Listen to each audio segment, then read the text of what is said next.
नमस्कार मंडळी, आज आपण पाहणार आहे मुलांच्या डब्याकरता अगदी झटपट होणारी भाजी. प्रश्न पडतो सकाळी उठल्या उठल्या कुठली भाजी बनवावी जेणेकरून त्याला वेळ कमी लागेल आणि बनवायला खूप सोपी असेल आणि तितकीच हेल्दी, पौष्टिक या सगळ्या गोष्टीचा तुम्हीही विचार करत असाल तर ही रेसिपी तुमच्यासाठी. सगळ्यात अगोदर आज आपण पाहणार आहे चवळीच्या शेंगाची भाजी. आता ही भाजी कशी बनवायची? सगळ्यात अगोदर बाजारातनं शेंगा विकत आणायच्या आणि त्यानंतर त्या शेंगा स्वच्छ धुवून किंवा व्यवस्थित साफ करून या पद्धतीने कट करून घ्या. त्यानंतर थंड पाण्यामध्ये या शेंगा भिजत ठेवा 1 ते 2 मिनटासाठी. आता एक भाजीचं वाटण करा. त्यासाठी 1 छोटा चमचा जिरे, कढीपत्ता, 4 हिरव्या मिरच्या आणि थोडासा लसूण. थोडासा म्हणजे 1 गड्डी लसूण आहे. त्यामध्ये बारीक चिरलेली कोथिंबीर ॲड करा आणि मिक्सरला फिरवून एक ठेचा बनवून घ्या.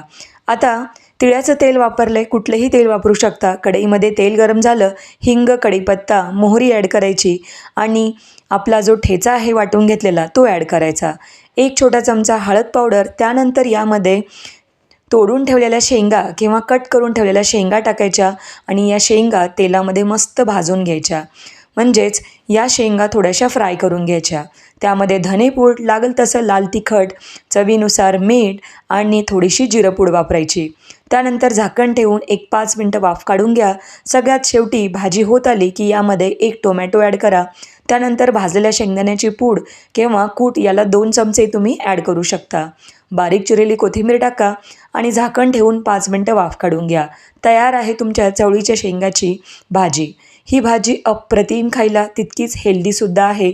मुलांचा डबा असो किंवा ऑफिसचा टिफिन नक्की ट्राय करून बघा. आवडली तर लाईक, शेअर, सबस्क्राईब नक्की करा.